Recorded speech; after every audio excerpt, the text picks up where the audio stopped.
While American Horror Story Cult continues to peel back the layers of many of its characters with another fantastic episode. Don't change the channel, don't touch that dial. We got it all on UHF. Take off your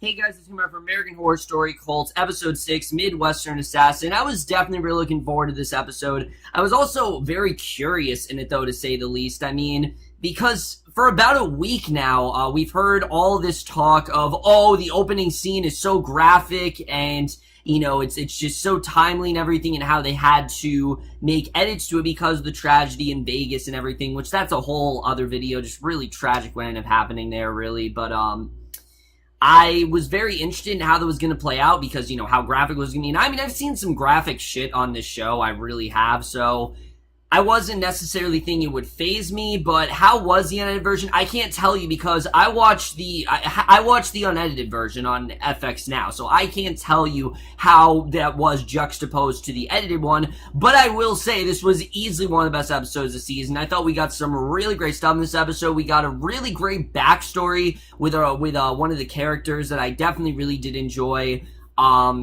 And like I said, I really am loving where this season is going, but we're just going to get into it. So we start off at a rally. Kai is addressing the crowd, and he leads them in a chant that they are the wall. And right off the bat, someone fires a gun as Ivy looks on. She sees a man run away, and when she tries to go to Kai, Harrison actually tells her to run. Police arrive at the scene. They order the shooter to drop the gun. Ivy looks over. Allie is standing holding a gun and drops it when the police tell her to drop it. Kai lies on the stage, and we know that definitely Allie is probably not the one who's culpable here. So I thought this was a really well done opening because most of this episode is tracing back the events of what led up to this certain event, which I thought was definitely very well done. So we cut back to earlier. Allie watches as they take Meadow away. She pounds on the window and begs for help, and most of this episode actually focuses on Meadow, which I was really happy about. I loved what Leslie Grossman has been doing in this role. I think she's really been doing a fantastic job. She's been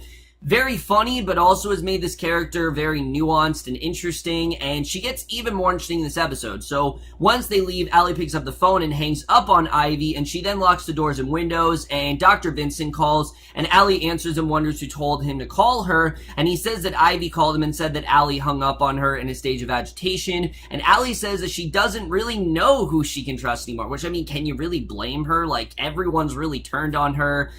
She's really, everything just, her entire life is just in shambles, and she's very well aware of that. So she insists that she's not crazy and that Ivy's involved with conspiracy targeting her, and Dr. Vincent warns her that the Loyals will use those allegations to take Oz away from Allie, and advises Allie to do nothing that night. Now, we know that because of the reveal last week, that Dr. Vincent most likely has ulterior motives. Now, I say most likely because we have not actually had a scene with him involved with the cult and him talking to Kai and Winter. We haven't really had that yet, but I'm assuming that he is very much involved with the cult, and it doesn't seem like the cult is aware of him, but I do think that he's very well aware of what Kai's doing. This is his brother, obviously, and now that we know that he's his older brother, you know, there's definitely a huge possibility that he has been in the know about the cult pretty much the whole time and has just been doing what Kai's telling him to do. But there's also the possibility that the other shoe could drop and he actually isn't working for them, and maybe he isn't on their side, which makes his character even more interesting.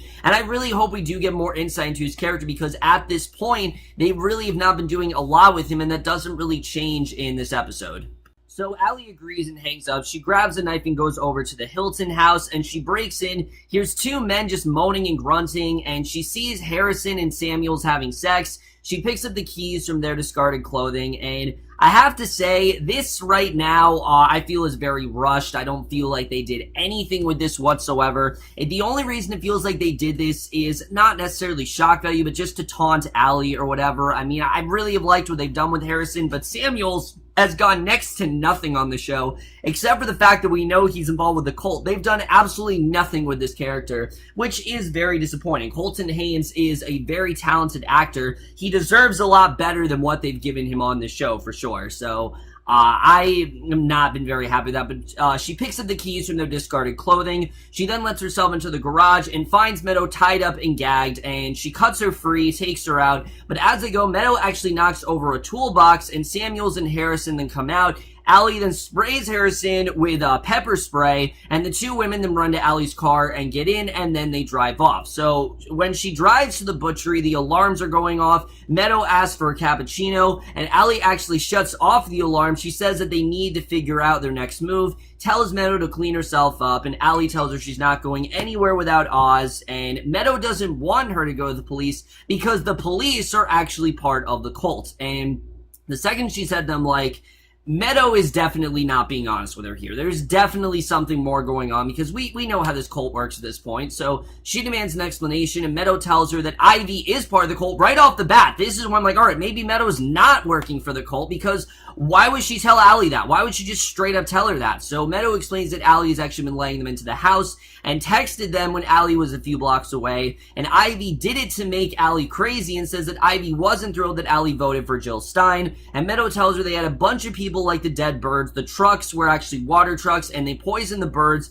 to make people paranoid and soften them up for the takeover. And when Allie says that Ivy doesn't believe in everything, Meadow tells her that if someone did believe in something, then there wouldn't be any room for him. Of course, him being Trump, essentially. So Beverly's then at City Hall doing a newscast about the council candidates making their last speeches, and Beverly's really put to the side here, but I feel like she had to be. This was more of Meadow's episode, and I think we're gonna get more with Beverly next week because we see a lot of her in the promo. So as much as I love Adina Porter, she really was not in this episode that much. So Meadow turns on the TV. Meadow explains that Kai actually paid the protesters to be there, and we then cut to December 2016. Meadow actually falls in love with Kai, and he admires her sketches and assures her that's everything that he ever wanted. And Kai tells Meadow that he's asked her a lot of her, and the dark must prevail to bring forward the light. So she helps groom him for his public appearances, and her rage actually builds until Kai then sets her free. So she secretly hears Kai telling Ivy the same exact thing that he told her. So you see right off the bat that she very much did care about Harrison. She was pretty much in love with him for 10 years, but she never really felt love till she met Kai. But we realize it was all kind of a ruse. You know, Kai just says what they want him to say, and he says Ivy to the same thing, so she prepares to leave. Kai tells her that he actually needs her, and angry, she tells Kai that she loved him and prepares to go. And when Harrison and Samuel stop her, she tells them they're idiots for believing. She asks Kai how a seat on the council can lead to world domination, and Kai tells Harrison to call the police because something terrible has actually happened to Meadow. And at this point, I thought that they were going to go full RJ on her, like they were just going to kill her because she is of no use to the team. So they tie Meadow up. Kai says that no one will notice if she lives or dies, and he has this switchblade, and you're thinking, holy shit, he's gonna kill Meadow, but he sends Harrison and Samuels away. He tells Meadow that she's worthless. They dig a hole for her in the back, and Harrison tells Samuels that he actually has no regrets. So I thought this was really good. Again, we're really getting into Meadow's backstory here, but we're gonna come back to this scene a little bit later. So we then come back to the present. Allie tells Meadow that they'll go to the next town or the FBI, and Meadow warns the only way to stop Kai is to kill her because no one will actually listen to them, and that's just kind of how it's going to go. So he then tells the people that change has to happen on the local level, and he tells the citizens that DC won't save them. May I mention, by the way, this all takes place on April 3rd, so there definitely was a significant time jump. I don't know when the show, has been taking place, but there definitely has been a time jump there because we're now at the city council town hall debates, and we meet this character of Sally, and she calls bullshit, and Kai invites her to stand up. She says that he's a snake oil salesman and says that crime is down over the years, and they need to find the people responsible for the crimes in the town, and she accuses Kai of trying to make people scared, and Kai insists it's conservative values, and she tells him that she's seen conservative, and he's not. He is a reactionary using fear and the fantasy of a time that never was. So she's calling him out for everything, which this is all relevant stuff. This is exactly what Kai is doing. But you also know that she most likely is doomed because Kai is never going to let someone who isn't on his side win. That's just not how he works. So She dismisses Kai as the flies that the garbage has drawn, says they need to haul away the garbage, and the people applaud. Sally actually declares her candidacy for city council, and Kai announced the deadline is actually passed, and tells him that she's actually filing a letter of intent to declare her writing candidacy, and Kai then smiles and shakes her hand, and Sally says she'll relieve him of his certainty and his burden. So we then cut to November 9th, and we get essentially the same sort of scene we got last week, just from a different point of view, because Ivy tells Winter she saw Gary at the polling station, and he cut off his arm so that he could vote for Trump, and she figures that the police will come for her, and Winter assures her that she's not going to jail, and Winter tells Kai that she has to meet Kai because he can fix anything. So they go to Kai, who's watching TV broadcasts of the protests against Trump, and he dismisses Winter, holding out his pinky and telling Ivy that he wants the truth. And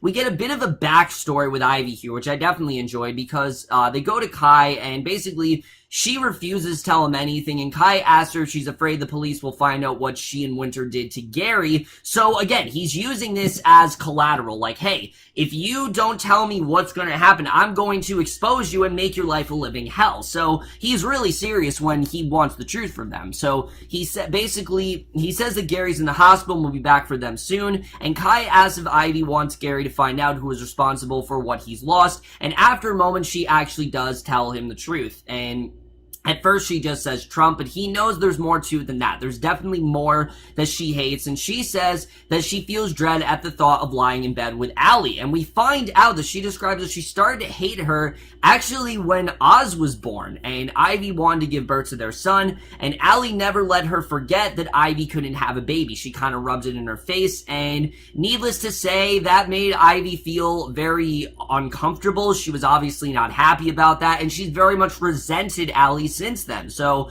Kai tells Ivy that Allie actually breastfed Oz to feel more important, and Ivy goes on about Allie's entitled phobias, and the last straw was Allie voting for Jill. So she was actually very upset about that. That was not fake. That was something that she was definitely upset about, and Kai says that Allie has sucked away all of Ivy's happiness, but there's hope, and he asks if Winter would make Ivy happy. Ivy says that it would. She could have Oz as well, and if she leaves Allie, then she'll never get custody, and Kai asks if she's a considered murder, and when Ivy tells him that she doesn't want Oz to go through the trauma, she doesn't want Allie killed, Kai says they'll have to make sure that no court grants Allie custody. So they're going to do whatever they can to make sure that Allie is as far away from Oz as possible, and after this episode, that may very well be the case. That may very well be what's going on here. But as we do know, Kai will do things for his benefit. He's not doing this for Ivy. He's doing this for him to boost his campaign. So I would not be surprised if he actually does try to lure Allie in there, and I'll get more into that again at the end of this episode.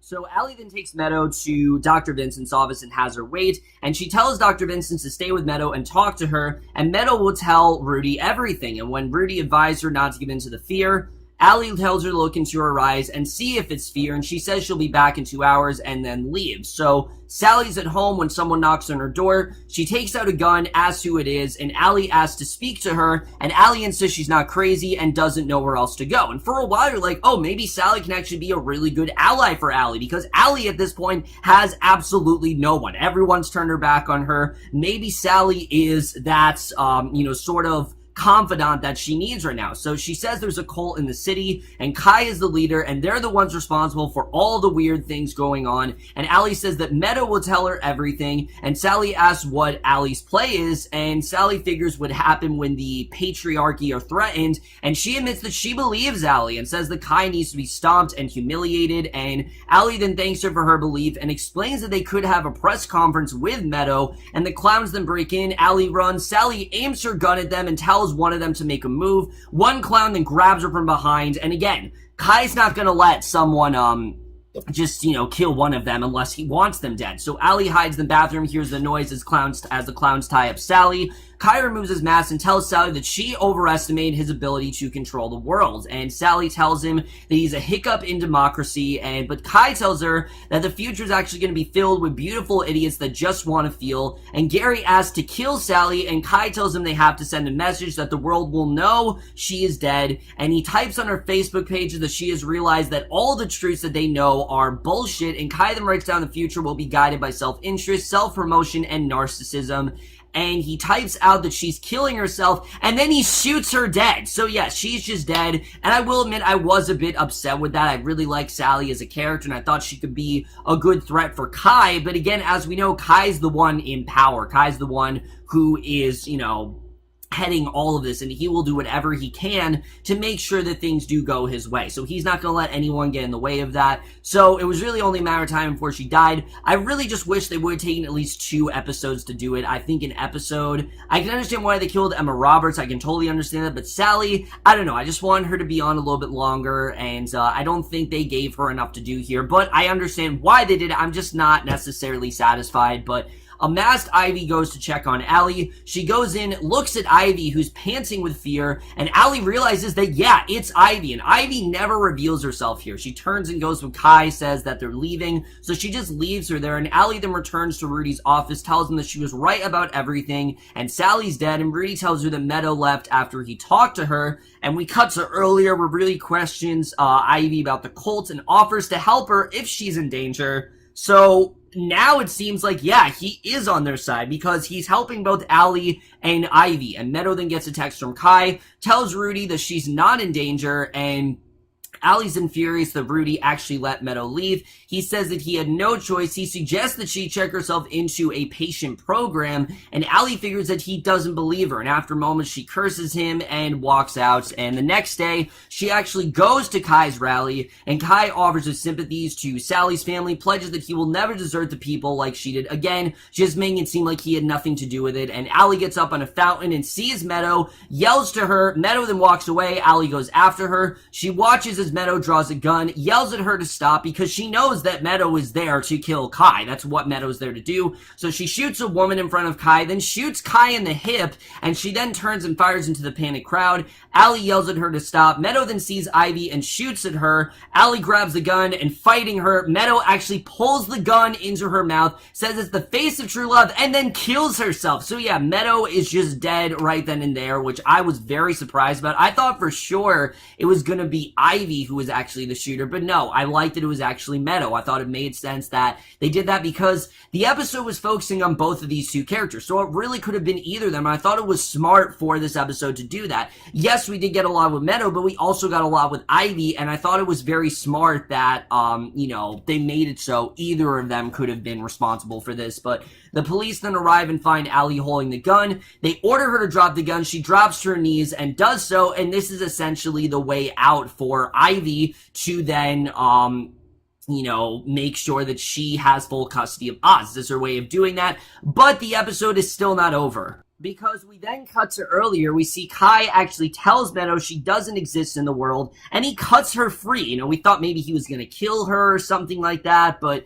he tells her that she's everything, and Kai then kisses her, says that Meadow is the only one who isn't afraid to see the truth, and he admits that she was right earlier, and they have to elevate him to the national stage, and Meadow is the only one who can do that, and he needs to be assassinated. So she basically concocted this whole thing with him, and Kai says that she'll try and fail, and when he recovers he'll be stronger than ever, and they have sex, and Kai tells her that he's sending her to Allie and to tell her the truth, and when it comes out of her mouth, the truth will actually hide in plain sight because nobody will believe what a crazy woman says. So it makes sense why Meadow told Allie everything, because if she then says that to the police, there's no way they're going to believe her, because it just sounds crazy. It really does. I mean, Kai, out of everyone, there's no evidence to prove that Kai's been behind this. So Meadow tells him that she's afraid, warning that she'll crack under the pressure, and Kai tells her will be their eternal secret. He makes it clear that she understands what he means, and she agrees to it. So yeah, this entire thing was pretty much concocted by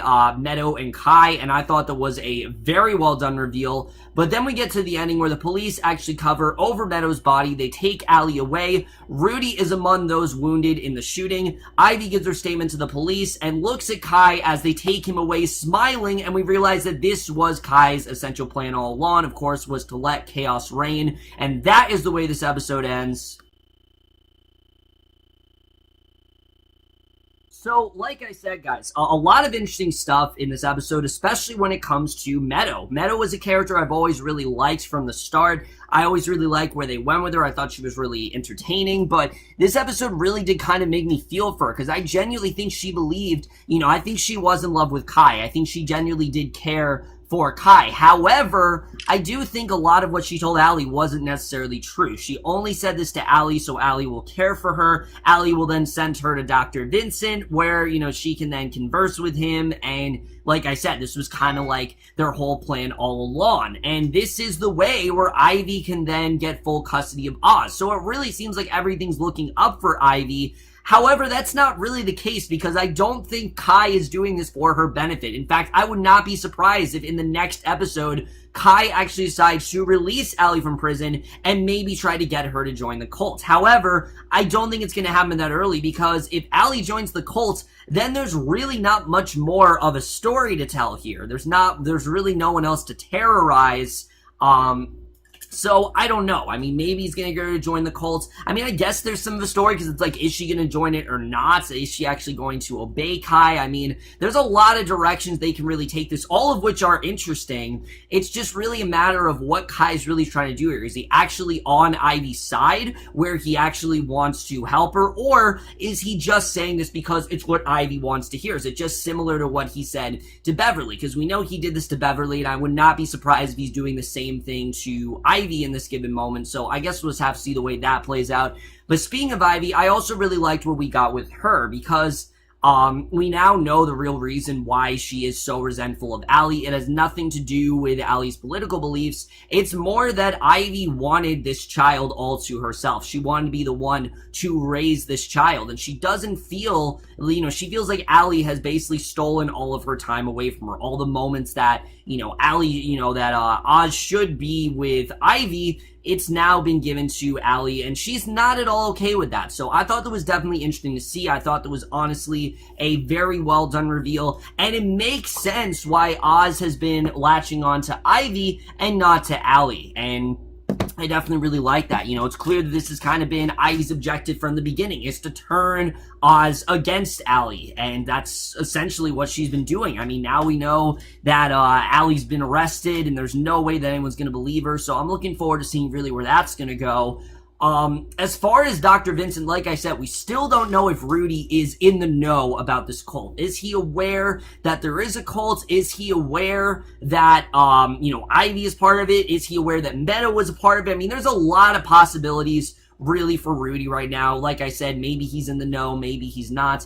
I actually want them to take the direction, though, that he might not be, because I just think it's more interesting for them to tell that story versus he actually did know about the cult. So I'm interested in seeing really where they do go with that. I think that definitely is going to be very interesting. I know next week we're going to meet Valerie Solanos, who is actually, her husband is one of the most, notorious cult leaders of all time, because I know that we're getting into more than one cult this season, so we'll have to see really where that's gonna go.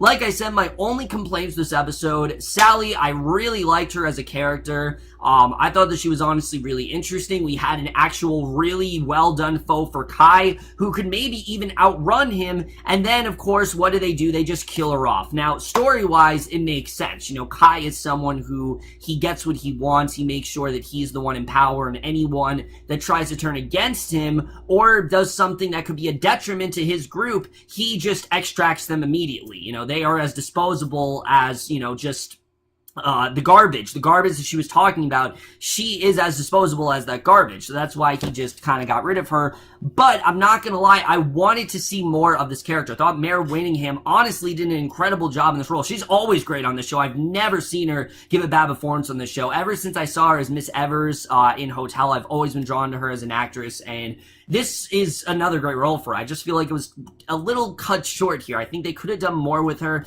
and they just didn't. So yeah, I was, needless to say, a little bit disappointed what they did with her. As well as Samuels, just as a character, not doing anything for me. He's not even really a character on the show. And I remember I was really excited that Colton Haynes was going to be on American Horror Story. I really like him as an actor. I think he did some fantastic work in Arrow. He was even good in Teen Wolf, and I was really looking forward to seeing him here, but it seems like all he's really been reduced to is just Harrison's love interest, and I really hope that's not the case. But given the fact that Colt has actually been slowly revealing all these characters' backstories and getting more into them, I do feel we're going to get more with Samuels very soon. It's just really going to be a matter of time, I guess. Other than that, guys, I really enjoyed this episode. This, for me, is tied with episode 4 as the best episode of the season. I thought there was a lot of great stuff going on here. And I'm definitely going to give American Horror Story Cult episode 6, Midwestern Assassin, an A-. So, overall, guys, for me, this episode of American Horror Story Cult, and most guys thought this episode overall, left your thoughts, and we'll see you guys in my next video, and I will see you guys for that. Okay, bye.